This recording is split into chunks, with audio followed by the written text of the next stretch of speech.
नमस्कार दोस्तों, DD red के एक और एक्शन वीडियो में आप सभी का स्वागत है। मैं हूं आलोक। तो आज जो वीडियो लेकर आया हूं वो वीडियो है हैरी सुल्तान का और इसका टाइटल है 22 साल का अब्दुल रऊफ भी गुस्ताखी की नजर हो गया। तो मैंने ऐसी खबर पढ़ी थी कि पाकिस्तान में एक नौजवान को ब्लास्फेमी के आरोप में मार दिया गया या जो भी था, कुछ ऐसी खबर आई थी कि मार दिया गया, शायद उसको सजा हो गई फांसी की, कुछ ऐसी सजा, ऐसी खबर आई थी। तो चलिए देखते हैं, पूरी खबर मुझे डिटेल में पता नहीं है। चलिए देखते हैं कि क्या बता रहे हैं। बहुत अरसे से मैं ये बात कहता चला आ रहा हूँ कि इस आग में सब जलेंगे। इसका मतलब ये नहीं कि सिर्फ हिंदू या गरीब क्रिश्चियन ही जलेंगे इस आग में, बल्कि मुसलमान भी जलेंगे। और सिर्फ गरीब मुसलमान ही नहीं, सोसाइटी के हर हिस्से के मुसलमान भी मरेंगे। और सिर्फ आम मुसलमान ही नहीं, बल्कि मौलवी भी मरेंगे। इसी साल के शुरू में एक मौलवी जो कि खुद मनसब्बा नबी फ़क्तलूहु यानी गुस्ताख रसूल की एक सजा सरतन से जुदा पे बिलीव करता था, वो खुद लिंच हो गया एक मॉब के हाथों और मारा गया। इससे पहले इस तरह के काफी वाकयात मैं पहले और मौलवियों के भी कवर कर चुका हूं। तो कहने का मतलब यह है कि जिन लोगों ने इस आग को सुलगाया या जिससे फायदा उठाने की कोशिश की, उस आग के लपेटे में वो खुद भी आ रहे हैं। आगे जाने से पहले इस वीडियो को ज्यादा से ज्यादा लाइक करें, शेयर करें, सब्सक्राइब करें, ताकि आज जो बातें आपसे करने लगा हूं ये ज्यादा से ज्यादा लोगों तक पहुंच सके। और कमेंट्स में अपने ख्यालात का इजहार जरूर कीजिएगा। तो ब्लास्फेमी के ऊपर लोगों को मारने की जो वबा पाकिस्तान में फैली हुई है, वो अब फैल फैल के बलूचिस्तान तक भी पहुंच गई। आप सोच रहे होंगे बलूचिस्तान, आज मुझे बड़ा अजीब सा फैक्ट पता चला कि बलूचिस्तान में आज पहली दफा ब्लास्फेमी के नाम पर किसी बंदे को कत्ल किया गया। जी हाँ, ये खबर है एक 22 साला अब्दुल रऊफ जो अंग्रेजी सिखाता था एक लैंग्वेज सेंटर में। वहां पे ये कहा जा रहा है कि उस बंदे ने अपने लेक्चर के दौरान कोई ऐसी गुस्ताखी वाली बात कर दी कि उसके स्टूडेंट्स ने शोर मचा दिया कि इसने गुस्ताखी की है। ये बात सोशल मीडिया पर फैल गई। खैर, मैंने सोशल मीडिया पे इसके हवाले से सिर्फ एक ही पोस्ट देखी है, लेकिन बहरहाल ये बात बड़ी तेजी से फैल गई और जो हमारे मौलवी हजरात होते हैं उनको आगे पीछे और तो कोई काम होता नहीं है, इसलिए वो बात वहां तक भी पहुंच गई। तो लैंग्वेज सेंटर पे मौलवी आए और उन्होंने दोनों तरफ की कहानी सुनी और उन्होंने कहा चलो ठीक है, आप हमारे जिरगे में आ जाएं, जो वहाँ पे एक मदरसा है उधर आ जाएं, और जिरगे में वहाँ पे और उलमा भी बैठे होंगे, वहाँ पे माफी मांग लेना, बात खत्म हो जाएगी। तो अब्दुल रऊफ वहां पर जा ही रहे थे कि रास्ते में उनको नामालूम अफराद ने गोलियां मार के कत्ल कर दिया। यानी अगर आपके ऊपर सिर्फ इल्जाम लग जाए कि आप गुस्ताख हैं, आपको वहीं पे मारा जा सकता है, कोई आपकी सुनवाई नहीं होगी। और इस तरह के वाकयात सबसे ज्यादा पंजाब में और केपीके में होते थे और अब सिंध तक भी पहुंच गए थे, लेकिन अब बलूचिस्तान में भी ये बीमारी फैल चुकी है। इसी तरह जून में 13 साल का एक क्रिश्चियन लड़का साइमन और उसका दोस्त आदिल, पता नहीं वो आदिल भी क्रिश्चियन है या नहीं है, इनके ऊपर भी गुस्ताखी का इल्जाम लगा और इनको पुलिस ने पकड़ लिया। और हमेशा की तरह जो मौलवी हजरात हैं या आम लोग हैं, वो लोगों की गर्दनें काटने के ऊपर तैयार हो जाते हैं और ये मुजाहरे कर रहे हैं कि उनकी गर्दनें भी उतारी जाएं।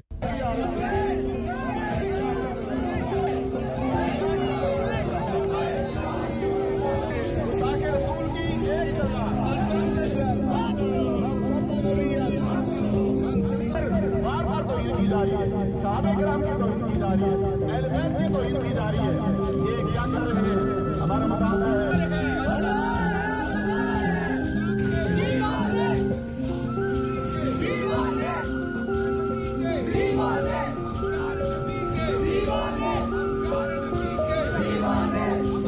इनको जो खून इनके मुंह को लगा हुआ है उसकी हवस इनकी तब भी पूरी नहीं होगी कि ये 13 साल के बच्चे, जिनका कसूर ये है कि वो गैर मुस्लिम घर में इस्लामी जमहूरिया पाकिस्तान में पैदा हो गए हैं और अगले 15 से 20 साल जेल में सड़ेंगे, ये भी उनके लिए काफी नहीं है। जब तक वो सांस लेना ना बंद कर दें, तब तक इनको ठंडक नहीं मिलेगी। तो ये वो मुआशरा है जो पाकिस्तान की रियासत ने बनाया है।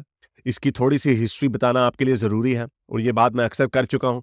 1926 में रंगीला रसूल के ऊपर गोरों ने लोगों को ठंडा करने के लिए एक ब्लास्फेमी का एक कानून बनाया कि कोई किसी के मजहब के बारे में कोई बात ना करे वरना आपको सजा हो जाएगी, लेकिन उसके अंदर सजाए मौत नहीं थी। फिर बाद में 20 साल बाद पाकिस्तान बन जाता है तो वही कानून पाकिस्तान में भी लागू होते हैं। लेकिन जिस तरह के इस मुल्क की बदकिस्मती यही रही है कि मजहब को इस्तेमाल कर करके अपनी पॉलिटिकल पॉइंट स्कोरिंग की गई है। जुल्फकार अली भुट्टो साहब ने अहमदियों को नॉन मुस्लिम डिक्लेयर करवाया और ये वो आदमी था जो खुद शराब भी पीते थे और खुद मौज मस्ती भी करते थे, लेकिन आम आवाम को खुश करने के लिए पॉलिटिकल पॉइंट स्कोरिंग के लिए मजहब का कार्ड, इस्लामी टच उन्होंने दे दिया। फिर उसके बाद जनरल ज़ियाउल हक आ गया जिसने 1987 में इसके अंदर एक और शिक ऐड कर दी 295C, जिसमें सजाए मौत ऐड कर दी गई। ये फैक्ट गौर से सुनिए कि 1926 से लेके 1987 तक सिर्फ 14 केसेस रिपोर्ट हुए थे, सिर्फ 14 केसेस, और 1987 से लेके 2017 तक 1500 तक ये तादाद पहुंच गई। इससे सिर्फ यही साबित होता है कि जब आपने सजाए मौत ऐड नहीं की थी तब लोग या तो गुस्ताखियां नहीं कर रहे थे या लोग गुस्ताखी को यूज नहीं करते थे, हर चीज को गुस्ताखी नहीं समझते थे। या फिर इसका मतलब ये किया जा सकता है कि आपने जब इसमें सजाए मौत ऐड की तो लोग इस मामले पे या तो ज्यादा सेंसिटिव हो गए कि हर चीज को गुस्ताखी समझने लग गए, या फिर लोग अपने फायदे उठाने के लिए एक दूसरे के ऊपर गुस्ताखी के इल्जाम लगाने लग गए। इन चारों केसेस से एक ही बात साबित होती है कि जब से आपने सजाए मौत की शिक ऐड की, जो कि ज़ियाउल हक जैसा इंसान अपनी कुर्सी के 2 या 3 साल बढ़ाने के लिए इस मुल्क के ऊपर इस लानत को हमेशा के लिए छोड़ गया, वो काम गलत था। लेकिन बात सिर्फ यहीं पे खत्म नहीं होती। अल जजीरा के मुताबिक 1990 से लेके 2018 तक 75 लोग लिंच हो चुके हैं, और उसके अंदर ऑब्वियसली अब्दुल रऊफ को भी ऐड करते हैं। प्रियंका कुमारा के साथ क्या हुआ, मशाल खान के साथ क्या हुआ, ये वो कुछ केसेस हैं जिससे पूरी दुनिया आपके मुल्क में गुस्ताखी के नाम से डरती है। अगर अभी भी आप ब्लास्फेमी लिखेंगे ट्विटर पे या सर्च करेंगे ब्लास्फेमी, तो सबसे ऊपर आपको पाकिस्तान के केसेस नजर आएंगे। और इंटरनेट पे उस तरह की दिल दहला देने वाली खौफनाक वीडियोस पड़ी हुई हैं कि अगर कोई गोरा उसको देखेगा तो फिर वो इस मुल्क में क्यों आएगा। फिर आप ड्रामेबाजी करने के लिए, लोगों को धोखा देने के लिए, बाहर के गोरों को बेवकूफ बनाने के लिए गोरे वीलॉगर्स को हायर करते हैं और कहते हैं पाकिस्तान देखें कितना खूबसूरत है। कैसे कोई इस मुल्क में आएगा जब उसको इस बात का पता होगा कि उसके ऊपर गुस्ताखी का इल्जाम लग सकता है। कहने को ये कहा जाता है कि इस ब्लास्फेमी लॉ के ज्यादातर विक्टिम्स जो है वो मुसलमान है। ये बात ठीक है, तकरीबन 55% के करीब ब्लास्फेमी के केस के ऊपर अंदर हुए हैं वो मुसलमान है, लेकिन 45% तो मुसलमान नहीं है, जबकि पाकिस्तान की पॉपुलेशन का सिर्फ 4% लोग नॉन मुस्लिम है, लेकिन ब्लास्फेमी के मामले में 45% है। इससे यही साबित होता है कि जब आप और मुल्कों को, इंडिया को या वेस्ट को, इस्लामिक माइनॉरिटीज के राइट्स के ऊपर लेक्चर देते हैं, आप अपने मुल्क में माइनॉरिटीज के साथ क्या करते हैं। अभी मैं मंदिर तोड़ने और गिरजाघर गिराने या अहमदियों की मस्जिदों के मीनार गिराने की बात नहीं कर रहा, उसके ऊपर भी बल्कि कर ही लेते हैं बात कि 295A(b) में ये है कि आप किसी के मजहब के ऊपर भी कोई बात करेंगे तो आपको सजा होगी। लेकिन आज तक कभी किसी को अहमदियों के मीनार गिराने के ऊपर सजा नहीं हुई, बल्कि उनको इनाम ही दिया गया, उनको कभी उसके बारे में कोई कुछ नहीं किया जाता।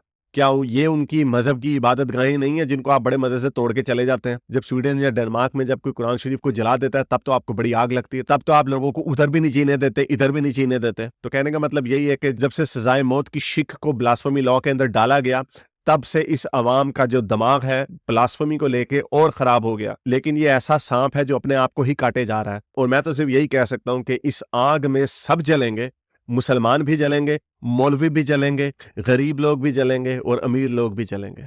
उम्मीद करता हूं आज की वीडियो से आपने कुछ सीखा होगा। इसको लाइक करें, शेयर करें, सब्सक्राइब करें। अगर इस चैनल को सपोर्ट करना चाहते हैं तो patreon.com/हारिस सुल्तान पर जाके पेट्रन भी बन सकते हैं। अब तक के लिए इतना ही, अगली वीडियो तक साइंस हाफिज।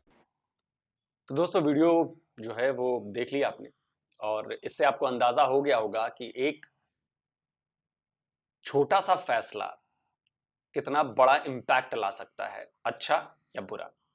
और ये पाकिस्तान में जो ब्लास्फेमी का लॉ है उससे आपको अंदाजा लग गया कि ये कितना बड़ा इम्पैक्ट लेकर आया है, बुरा इम्पैक्ट लेकर आया है। मतलब किसी को भी फंसाना हो, आप ब्लास्फेमी का लॉ वो लगा दो, आरोप लगा दो, बस उसका काम हो गया। कोई जरूरत नहीं है कोर्ट जाने की, कचहरी जाने की, उसके आरोप सुनने की, कुछ नहीं। अब बताइए, अगर वहां पे उस बंदे की बात हो गई थी कि आप आइए माफी मांग लीजिए, लेकिन रास्ते में लोगों ने गोली मार दी, और लोगों ने गोली मारकर इस पर फक्र समझते होंगे कि जी हमने बहुत अच्छा काम किया है, फिर देश में कानून की क्या जरूरत है, अदालतों की क्या जरूरत है जब ऐसे ही फैसले होने हैं। मुझे याद है कि एक बैंक मैनेजर को गोली मार दी थी उसके गार्ड ने, उसका कुछ पंगा रहा होगा, उसने कह दिया जी इसने तो गुस्ताखे रसूल किया, मार दी गोली। लोग उसको चूम रहे थे, मुझे याद है वो वीडियो आज भी याद है अच्छी तरह से, लोग उसको चूम रहे थे। अब मैं ऐसी कई घटनाओं को जानता हूं, इन्होंने तो वो श्रीलंका वाले का जिक्र किया, बाकी श्रीलंका वाले में क्या हुआ? श्रीलंका वाले में उसने कहा, जो बंदा था श्रीलंका का, उसने बोला कि भाई आप लोग इतनी छुट्टियां ले रहे हो, नमाज के नाम पर ये कर रहे हो, टाइम वेस्ट कर रहे हो, भाई आपकी कंपनी है, पाकिस्तानी कंपनी है, इसमें काम करना पड़ेगा। तो लोगों ने उसके खिलाफ धीरे धीरे करना शुरू किया, और एक दिन कि इसने तो जी गुस्ताखे रसूल कर दिया और लिंचिंग कर दी। आप सोचिए, कोई कोर्ट नहीं, कोई कानून नहीं, कोई पुलिस नहीं, कुछ नहीं, लोगों ने कर दी। बाद में भले आप एक दो को सजा दे दो, ये कर दो, वो कर दो, हुआ क्या? बंदे की जान चली गई। चलिए, इसके अलावा भी और कई घटनाएं हैं जो इस कानून के दुरुपयोग की बात समझाती हैं, और कोई इसके खिलाफ नहीं बोलता क्योंकि सबका इसमें अपना फायदा है। अपने किसी दुश्मन अपनी बात नहीं मानता, अच्छा तू बात नहीं मान रहा, अच्छा रुक जा तेरा मैं काम करता हूं। कुछ ऐसा उसने बनाया, सब माहौल बनाया, साजिश की, ब्लास्फेमी का आरोप लगा दो जी। बस एक बार ब्लास्फेमी का आरोप आपके ऊपर लग गया, आपका खेल खत्म। राहत इंदौरी का एक शेर मुझे याद आता है, उसकी लाइन शायद ऐसे याद आ रही है कि आएंगे कई मका इस आग की जद में, यहां सिर्फ मेरा मकान थोड़ा ही है, कुछ इस टाइप का था। तो अगर आपने अपने फायदे के लिए कोई चीज बनाई है तो यकीन मानिए, फायदे भी नहीं, अपने लालच के लिए आपने कोई चीज बनाई है, फायदा नहीं कहूंगा इसे लालच कहूंगा, तो उसकी जद में तो आप भी आएंगे, और आ ही रहे हैं। मुसलमान भी मारे जा रहे हैं इसमें। लोग कहीं कहीं तो कई खबरें मैंने देखी कि बाप ने बेटे को मार दिया, तो बेटे ने बाप को मार दिया, क्यों? ब्लास्फेमी जी। अच्छा, उसके पीछे खेल कोई कुछ और है, लेकिन मारने के लिए सबसे आसान हथियार है ब्लास्फेमी लगा दो, जिसने तो गुस्ताखे रसूल कर दिया। अब चक्कर यह है कि मैक्सिमम लोग आपके सपोर्ट में खड़े हो जाएंगे, हाँ इसने सही किया होगा, इसने तो अपने बाप तक को मार दिया, देखो क्यों? क्योंकि इसने गुस्ताखे। अब बाप से उसका लफड़ा कुछ और हो, बाप पैसे ना दे रहा हो, बाप इसके बातें ना मान रहा हो, बहुत सारी बातें हो सकती, और ये चीज बेटे के में भी लागू हो सकती है, और भी बहुत सारी चीजें। तो सोचिए कि कितना डेंजरस कानून बनाया गया।